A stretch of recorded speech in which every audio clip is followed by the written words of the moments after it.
నమస్కారం welcome to V3 news లక్ష్యం సమాచారం నేను స్వాతి ముందుగా బులెటిన్ లో హెడ్లైన్స్ చూద్దాం కరోనా పీడిత కుటుంబానికి మెగాస్టార్ అండ ₹1,00,000 చెక్కు పంపిన చిరంజీవి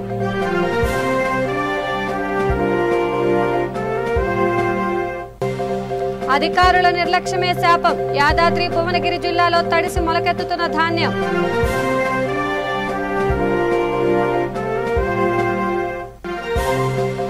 కన్నుల పండుగగా సింహాచలం నృసింహస్వామి కళ్యాణం కరోనా నేపథ్యంలో దర్శన భాగ్యానికి నోచుకొని భక్తులు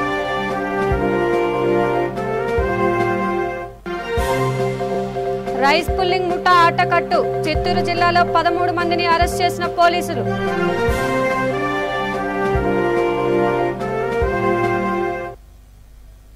ఇక డీటెయిల్స్ చూస్తే కరోనా బారిన పడిన కుటుంబానికి మెగాస్టార్ చిరంజీవి అండగా నిలిచారు.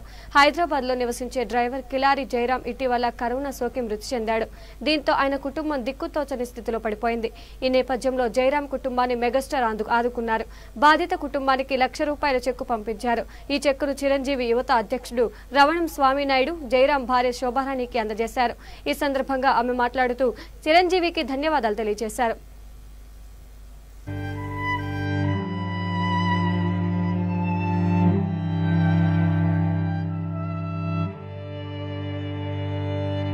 నమస్కారం సార్, మేము చిరంజీవి ఏసీ బండి డ్రైవర్ జయరాము వాళ్ళ భార్యని మాట్లాడుతున్నాం. మా ఆయన చనిపోయాడు కోవిడ్తో. మాకు ఎవరు లేరు సార్. వెనక ముందు మేము ఇంట్లో ఉంటాము. 8 ఏళ్ళు కడతాం నెలకి రెంటు.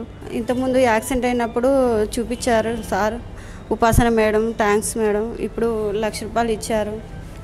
దానికి కృతజ్ఞతలు చెప్తున్నా sir. Chiranjeevi sir thank you sir.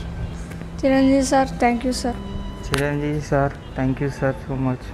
₹1,00,000 ఇచ్చినందుకు చిరంజీవికి థ్యాంక్స్ చెప్తున్నాను సార్.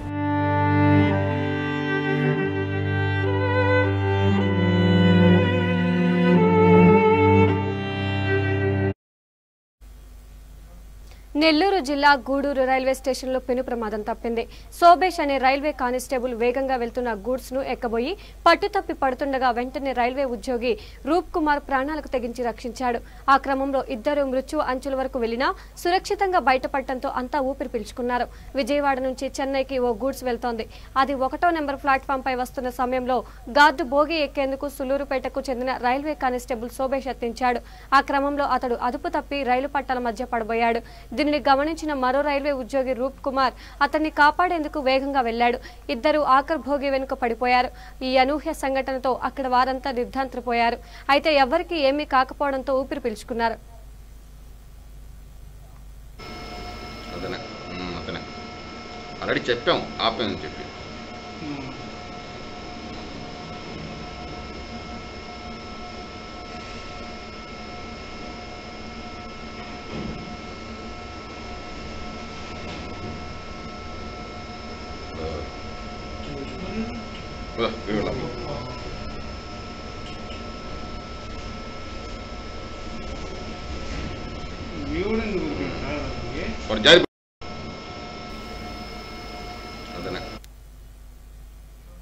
విశాఖపట్నంలో లాక్డౌన్ ఆంక్షలను పోలీసులు పకడ్బందీగా అమలు చేస్తున్నారు.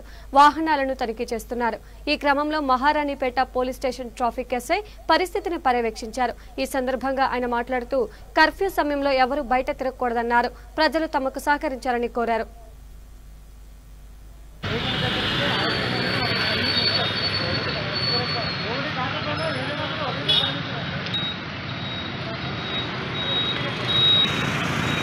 ఎక్కడికి వెళ్తున్నారు మీరు? పరిస్థితి మేము పంపిస్తాం. అది లేకుండా మీరు అప్లై చేస్తే పంపిణీ నేను అప్లై చేస్తాం. పాస్ అడిగి తీసుకుంటున్న బాధ్యత మీది.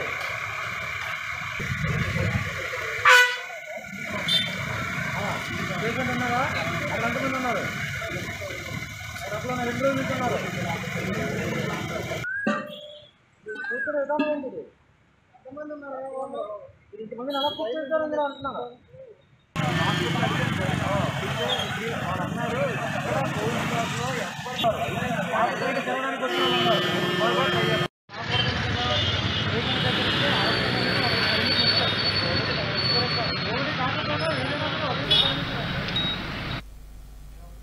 కాగజ్ నగర్ పట్టణంలో కర్ఫ్యూ నిబంధనలు పోలీసులు కఠినంగా అమలు చేస్తున్నారు.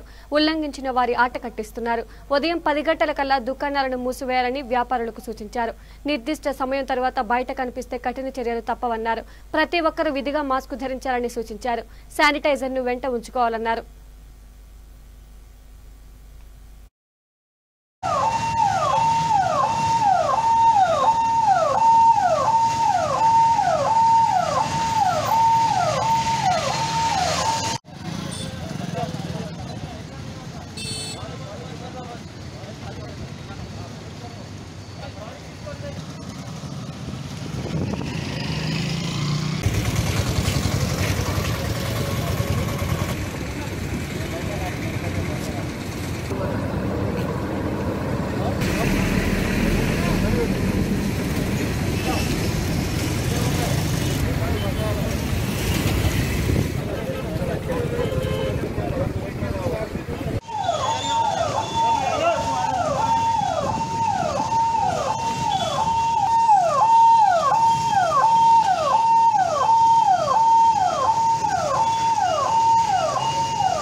తెలంగాణ ప్రభుత్వం లాక్డౌన్ని ఇంకొక 10 రోజులు పొడిగించడం జరిగింది. సో లాక్డౌన్ ప్రస్తుతానికి బాగానే ఇంప్లిమెంట్ అవుతోంది. అయితే రాను కొన్ని రోజుల్లో అనవసరంగా 10 తర్వాత కూడా ఎక్కువ మంది తిరగడం జరుగుతోంది. అలాగే షాప్స్ కూడా 10 to 10, 15 అలా చేస్తున్నాయి.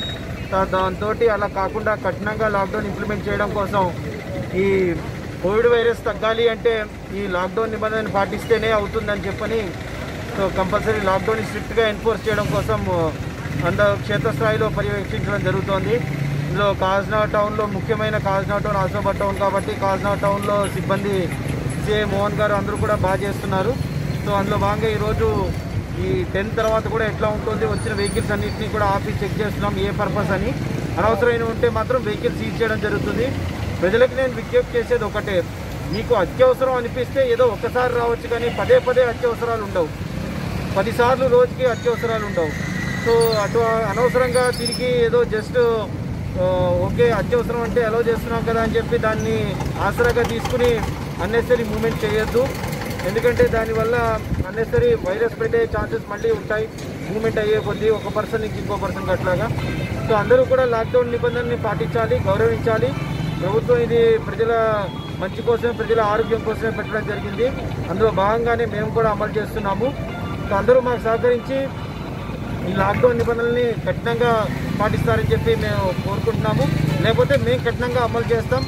అన్నెసరీ వెహికల్స్ కనుక వస్తే ఖచ్చితంగా వెహికల్స్ సీజ్ చేయడం జరుగుతుంది. కేసెస్ కూడా బుక్ చేయడం జరుగుతుంది.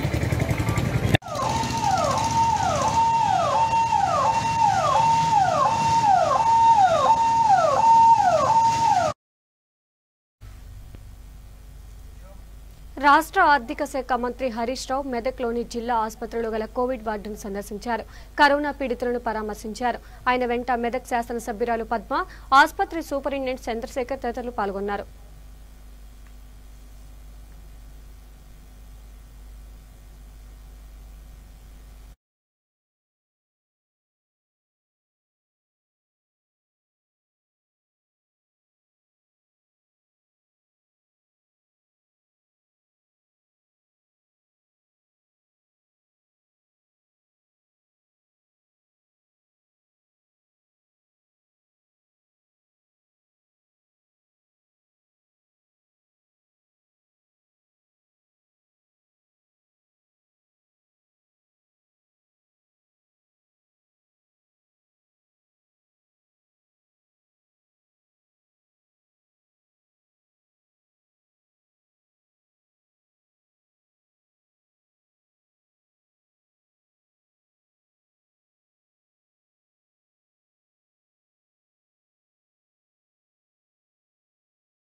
పరిపాలనా సౌలభ్యం కోసం గుంటూరు జిల్లా అధికారులు చొరవ తీసుకున్నారు.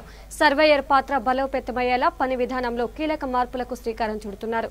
అత్యాధునిక సాంకేతిక పరిజ్ఞానాన్ని వినియోగించనున్నారు. తద్వారా మంచి ఫలితాలు సాధించాలని లక్ష్యంగా పెట్టుకున్నారు. ఇందులో భాగంగా జిల్లాలోని సర్వేయర్లకు జాయింట్ కలెక్టర్ దినేష్ కుమార్ ల్యాప్టాప్లను అందజేశారు.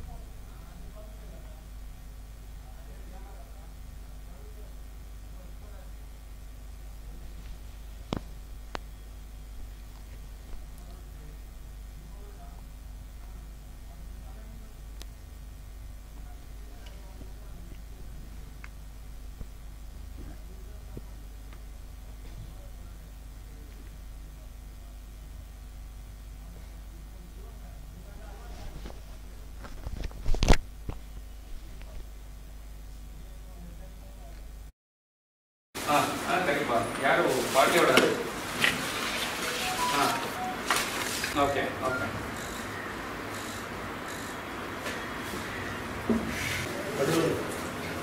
ఫోటో వస్తుందా?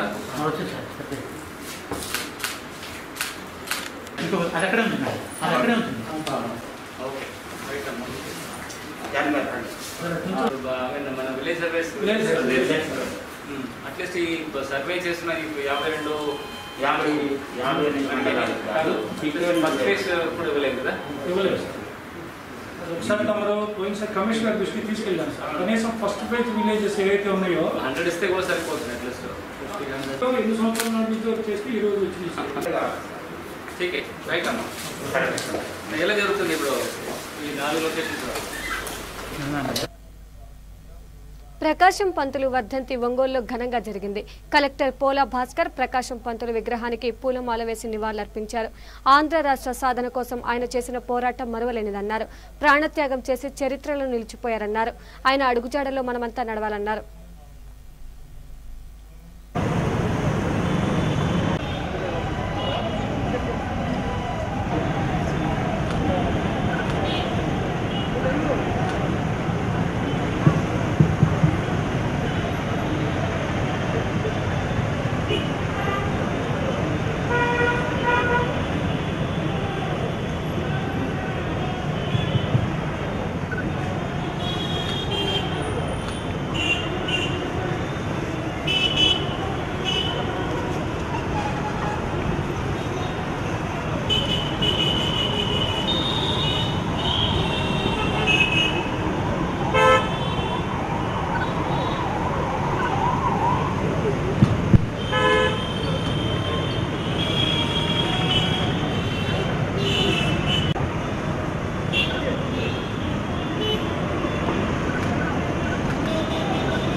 అందరికీ నమస్కారం తెలియజేస్తున్నా.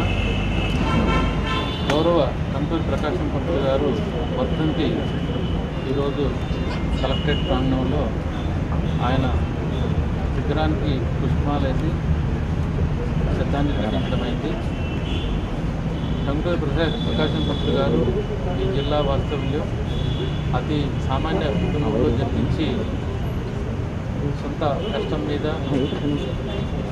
ఆ రోజు అనేక సమస్యలు ఉన్నప్పటికీ కూడా వాటన్నిటిని కూడా ఎదుర్కొని ఆయన ఒక ఉన్నత స్థాయికి చేరుకున్నారు.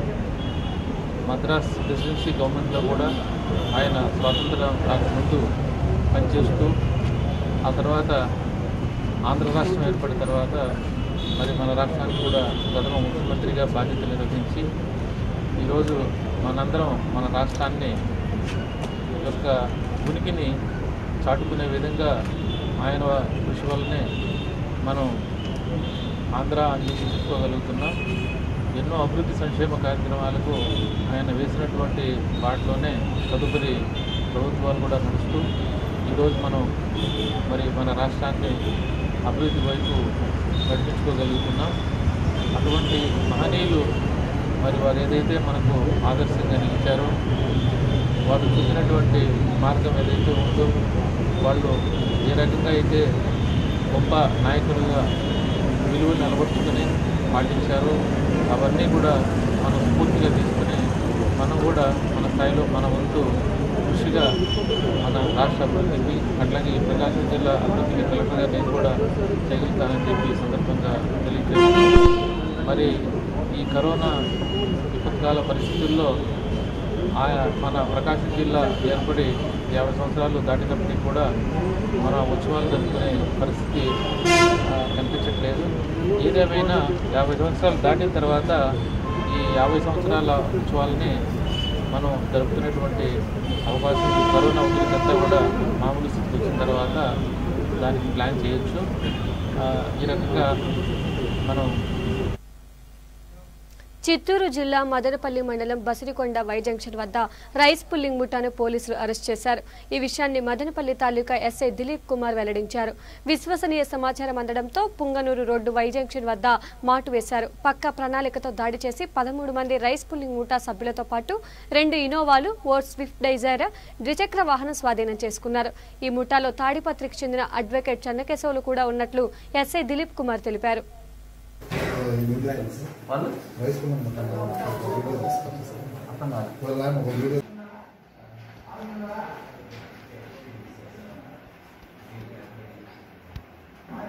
ఇది ఆరిపోదు డూప్లికేట్ 1 మినిట్ తర్వాత ఇది ఆటోమేటిక్ గా ఆగిపోతుంది పవర్ ఉంటే కనుక.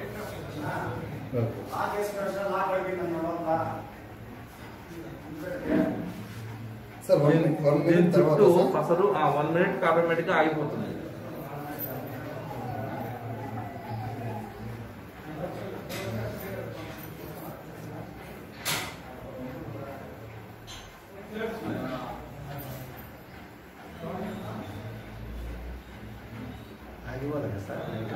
లైట్ ఆరిపోలేదు, చెత్త చెంబు కాబట్టి ఆగిపోలేదు.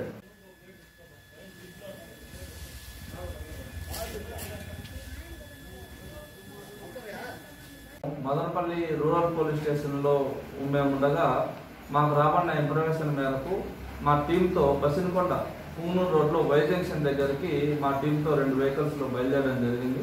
అక్కడికి పోయేటప్పటికి ఒక 2 ఇన్నోవాలు, ఒక స్విఫ్ట్ డిజైర్ కారు, ఒక 2 వీలర్ పల్సర్ వెహికల్, ఈ వెహికల్స్ పెట్టుకొని కొందరు గుమిగూడి ఉన్నారు.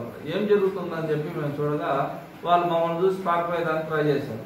ఏం జరిగింది, ఏం ఎందుకు పోతున్నారు అని చెప్పి మేము అడిగితే కనుక దీంట్లో ఒకడు కాంతిలాలని తిరుపతి చెందిన అతను చెప్పాడనమాట. ఒకటి అక్షయ పాత్ర ఉంది మా దగ్గర, రైస్ పుల్లింగ్ కోసం వాడతాము, దీంట్లో టార్చ్ లైట్, అలాగే టార్చ్ లైట్ 1 మినిట్ దానికి అక్షయ పాత్రకు ఎదురుగా పెడితే కనుక ఆ టార్చ్ లైట్ ఈ అక్షయ పాత్రతో ఉండే స్పెషల్ థింగ్స్ వల్ల ఆగిపోతుంది.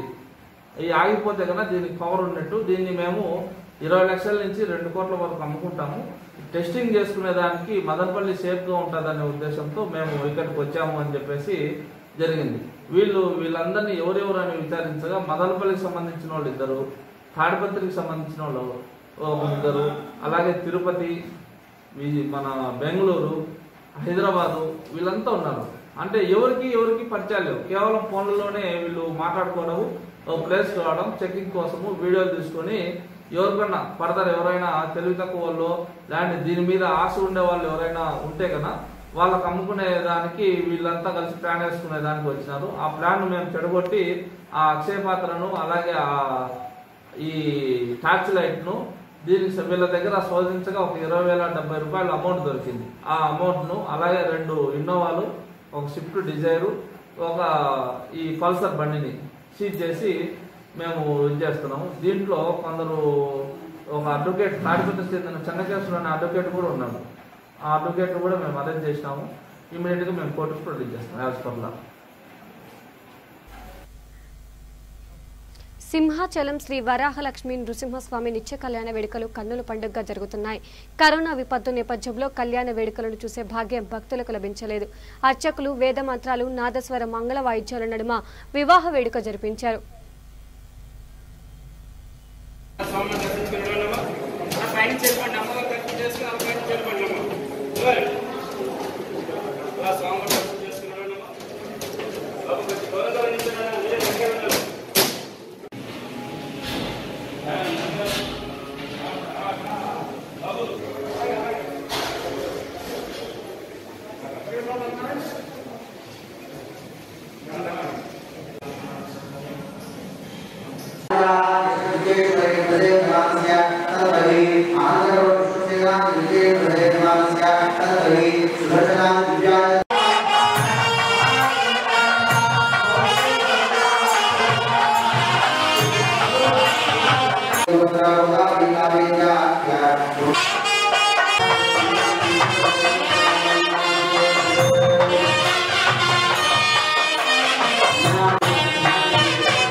హమాలీల కొరత, నిర్వాహకుల నిర్లక్ష్యం రైతాంగానికి శాపంగా పరిణమిస్తోంది. ధాన్యం కేంద్రాల్లో కొనుగోలు జరగడం లేదు. ఈ నేపథ్యంలో అకాల వర్షాలకు తడిసిన ధాన్యం మొలకెత్తుతోంది. మరోవైపు తూకం వేసిన ఎగుమతి చేయని కారణంగా బస్తాల్లోనే ధాన్యం మొలకెత్తుతోంది. యాదాద్రి భువనగిరి జిల్లా వ్యాప్తంగా 292 ధాన్యం కొనుగోలు కేంద్రాల్లో ఈ పరిస్థితి నెలకొంది. వలిగొండ మండలంలోని వివిధ గ్రామాల్లో అర్ధరాత్రి కురిసిన భారీ వర్షానికి ఐకేపీ కేంద్రంలోని ధాన్యం తడిసి ముద్దైంది. లింగరాజుపల్లిలోనూ ఇదే పరిస్థితి నెలకొంది. ఇకనైనా అధికారులు స్పందించి లారీలను తక్షణం పంపించి తమను ఆదుకోవాలని రైతులు వేడుకుంటున్నారు.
విశాఖలో కరోనా విజృంభిస్తోంది. ప్రతిరోజు 2000కు పైగా కేసులు నమోదవుతున్నాయి.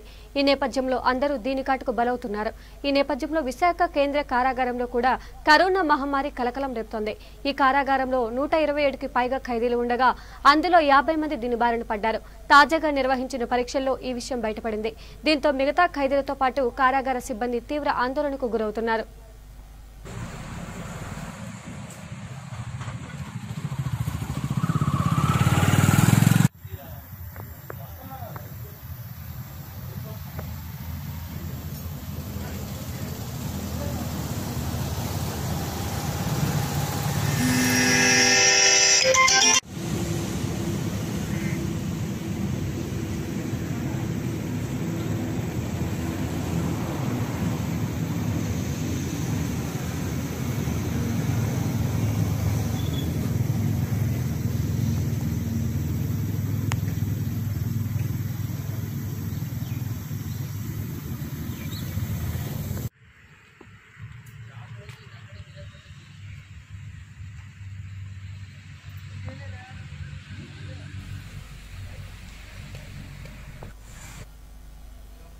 తూర్పుగోదావరి జిల్లాలో మట్టి మాఫియా చెలరేగిపోతుంది. కొత్తపేట నియోజకవర్గం అలమూరు, నర్సపూడి ప్రాంతాల్లో వీరి కార్యకలాపాలు కొనసాగుతున్నాయి. అలమూరు మండలంలోని పంట భూములన్నీ అత్యంత సారవంతమైనవి. ఈ భూములపై మట్టి మాఫియా కన్నుపడింది. అన్నదాతలకు డబ్బు ఆశ చూపి ట్రాక్టర్ మట్టిని 1000 రూపాయలకు కొనుగోలు చేసి ఇటుక బట్టీలకు సరఫరా చేస్తున్నారు. ఈ తతంగమంతా రెవెన్యూతో పాటు అన్ని శాఖలకు తెలిసే జరుగుతుందని స్థానికులు ఆరోపిస్తున్నారు.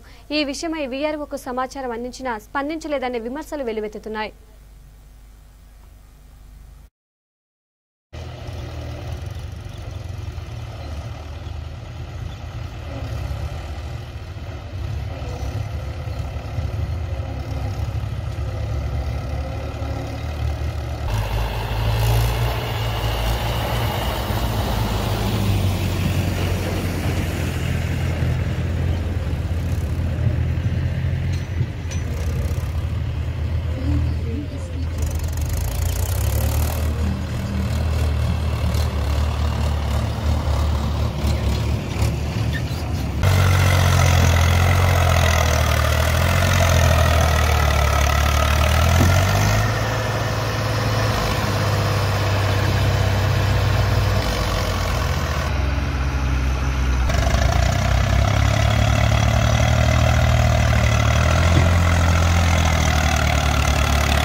బులెటిన్ ముగించే ముందు హెడ్లైన్స్ మరోసారి చూద్దాం. కరోనా పీడిత కుటుంబానికి మెగాస్టార్ అండా, 1,00,000 రూపాయల చెక్కు పంపిన చిరంజీవి. అధికారుల నిర్లక్ష్యమే శాపం, యాదాద్రి భువనగిరి జిల్లాలో తడిసి మొలకెత్తుతున్న ధాన్యం.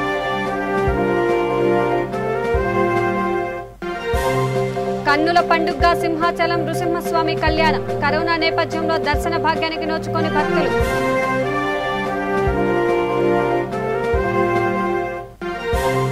రైస్ పుల్లింగ్ ముఠా ఆటకట్టు, చిత్తూరు జిల్లాలో 13 మందిని అరెస్ట్ చేసిన పోలీసులు.